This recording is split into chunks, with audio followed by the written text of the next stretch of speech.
यात्रीगण कृपया ध्यान दें, आपकी जिंदगी बहुत सस्ती है। सस्ती ही तो है, वरना कब तक आम आदमी को मर मर कर बताना होगा कि सरकार प्लीज, हम तो मरकर मोक्ष पा लिए, आप प्लीज औरों की जान बचा लीजिएगा। अब किसी और भगदड़ में किसी और की जिंदगी मत छीनिएगा।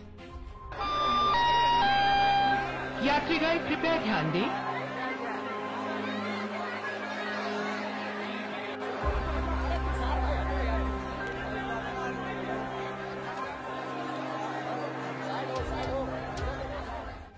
हां, सस्ती ही तो है, तभी तो पूरे देश में सबको पता है कि 50 करोड़ श्रद्धालुओं ने गंगा में डुबकी लगा ली।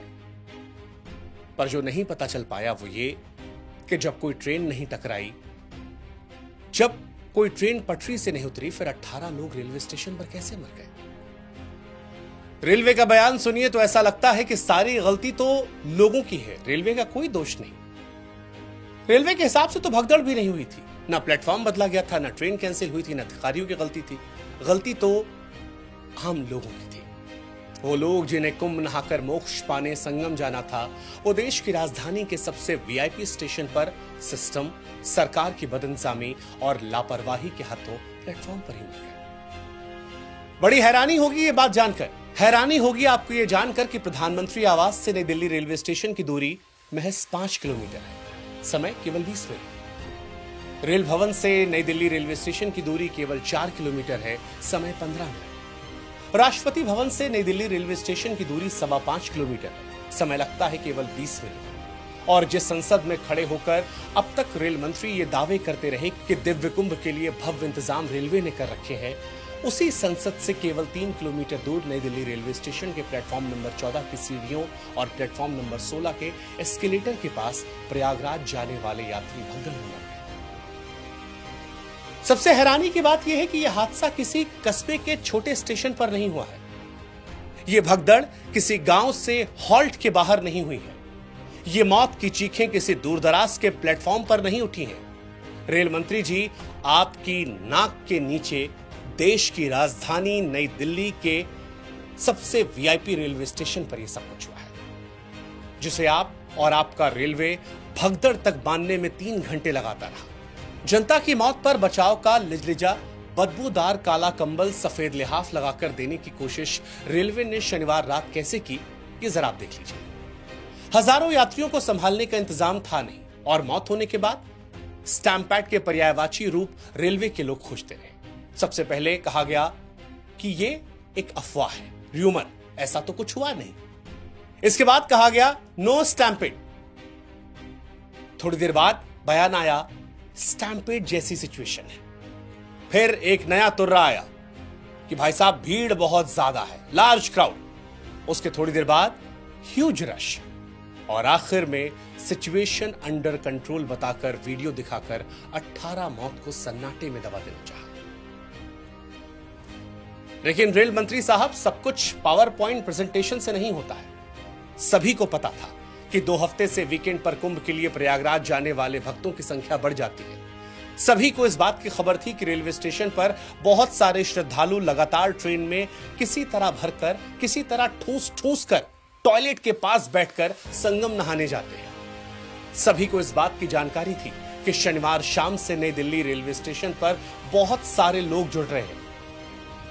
लेकिन पावर पॉइंट प्रेजेंटेशन देखकर खूब चर्चा में रहने वाले रेल मंत्री साहब, जो रेलवे में छोटी से छोटी और बड़ी से बड़ी चीज को रील बनाकर प्रचार कर देते हैं, न जाने शनिवार रात रेल मंत्री और रेल मंत्रालय कहां पर थे, जो पूरी व्यवस्था नई दिल्ली के रेलवे स्टेशन पर जनता को कुचलने, जनता को दबने के लिए छोड़ दी गई थी।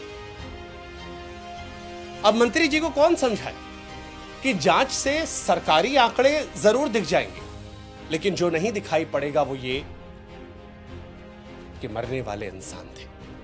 वो किसी के बाप थे, किसी के भाई थे, किसी के पिता थे, किसी की मां थी, किसी के बेटे, किसी की बेटी, किसी के परिवार की आखिरी निशानी, तो किसी की जिंदगी की पूरी कहानी। लेकिन इस देश में जाने बहुत सस्ती है, और जाने कितनी सस्ती है जानने के लिए आपको बहुत दूर नहीं जाना है। इसी सदी से देख लीजिए, 2003 का नासिक कुंभ होता है, दर्जनों लोगों की जान जाती है। आम आदमी को लगता है कि शायद सरकार आगे से बचा लेगी। फिर 2010 हरिद्वार में कुंभ होता है। भगदड़ में 10 लोगों की जान जाती है। सबने सोचा कि आगे देश में सरकारें संभाल लेंगी। 2013 यही प्रयागराज, तब नाम इलाहाबाद था, कुंभ का मौका था। रेलवे स्टेशन पर भगदड़ होती है, 43 की मौत हो जाती है। जनता की जान जाने का नंबर साल दर साल बदलता रहा, लेकिन आम आदमी की जान को बचाने की सरकारों में न नीयत बदली न नीति बदली। साल आया 2025, 144 साल बाद वाला प्रचार जबरदस्त तरीके से किया गया। हर आदमी को यह एहसास दिया गया कि इस बार गंगा मैया खुद ही केवाईसी कर रही हैं कि अब की कुंभ नहीं नहाया तो सनातन वाला रिश्ता टूट जाएगा। सरकारी प्रचार पर जोर रहा तो जनता की जान की फिक्र किसे। 29 जनवरी सुबह 4 बजे संगमनोज पर भगदड़ हुई। सरकारी आंकड़ा 30 मौत का कहता है, गैर सरकारी दावे न जाने कितने मौत के। खैर, जनता बड़ी मासूम होती है। जनता ने फिर यकीन किया। जनता को लगा कि अब तो भगदड़ से सरकार मरने नहीं देगी। लेकिन फिर आम आदमी सही हो जाए तो उसे एहसास कैसे हो कि जिंदगी कितनी सस्ती है। 15 फरवरी शनिवार रात 8:30 बजे देश की राजधानी का नई दिल्ली रेलवे स्टेशन, रेलवे और रेल मंत्री की नाक के नीचे का स्टेशन, कुंभ जाने की ठसाठस भावना लिए खड़ी जनता, और फिर वही, फिर भगदड़, फिर सांसें रुकी, फिर बच्चे चीखने लगे, फिर मां चिल्लाने लगी, फिर बेटियां तड़पने लगी, पुरुष हिल नहीं पा रहे थे, जो जहां था वहीं दबने लगा, चुनी जाने लगा। कोई मुंह से सांस देने की कोशिश फिर से करने लगा, कोई दिल को दबाकर वापस धड़कन लाने में जुट गया। और पीछे से इन सब की आवाज आती रही, यात्रीगण कृपया ध्यान दें, कुंभ स्पेशल ट्रेन प्लेटफॉर्म नंबर संख्या फलाने फलाने पर आने वाली है। इस बार का नंबर है 18। ये नंबर आम आदमी की मौत का है। अब सरकारी प्रचार करने वाले या सरकार से जुड़े लोग चाहे तो इसका भी प्रचार प्रसार करवा लें। शर्मनाक वाहवाही बटोर लें कि 144 साल के कुंभ के मौके पर 2 बार भगदड़ का यह घटिया संयोग है। कुछ भी हो सकता, पर यह कैसे यकीन दिलाएं खुद को, और यह कैसे ना पूछें कि कैसे यह संभव है कि हर दिन जब सबको पता है कि करोड़ों की भीड़ प्रयागराज जा रही है, तब रेलवे ने दिल्ली से जाने वाली भीड़ के लिए कोई तैयारी नहीं की। क्या हर बात को षड्यंत्र साजिश कहकर टाला जा सकता है? सरकार कह रही है जांच कमेटी बैठाएंगे, जितनी बड़ी ट्रेजेडी उतनी बड़ी जांच कमेटी। जांच कमेटी से रिपोर्ट आएगी, रिपोर्ट पोस्टमार्टम की भी आएगी। पोस्टमार्टम की रिपोर्ट आएगी तो जानते हैं क्या लिखा होगा? लिखा होगा कि दम घुटने से मौत। पोस्टमार्टम रिपोर्ट में शायद लिखा होगा कि कुछ लोगों की सिर में चोट लगने से हुई मौत। पोस्टमार्टम रिपोर्ट में लिखा होगा शॉक की वजह से कुछ की जान चली। लेकिन क्या पोस्टमार्टम रिपोर्ट में कहीं लिखा होगा कि रेलवे के अधिकारियों के नकारेपन में जनता खत्म हो? नहीं लिखा होगा कि हजारों लोगों को संभालने के लिए जितने इंतजाम होने चाहिए थे वो नहीं थे। यह दावा है कि हर घंटे 1500 जनरल टिकट काटकर जनता को बस किसी तरह स्पेशल ट्रेन का प्रचार दिखाकर उसके टॉयलेट में बिठाकर भेजने का इंतजाम था।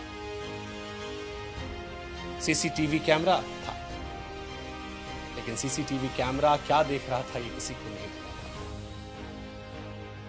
था। और क्या वाकई में इस बात पर यकीन कर लिया जाए कि रेलवे को अंदाजा नहीं था कि स्टेशन पर कितने लोग जुटे हैं?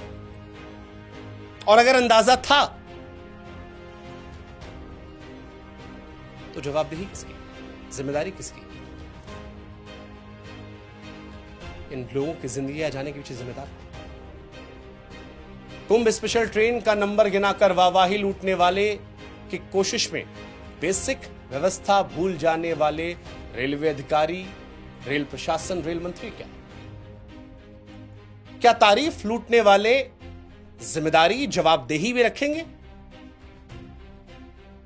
या फिर जांच रिपोर्ट के नाम पर ठंडा पानी कुछ दिन बाद आश के सुलगते सवालों पर डालकर फिर किसी भगदड़ में आम आदमी की मौत का इंतजार होगा?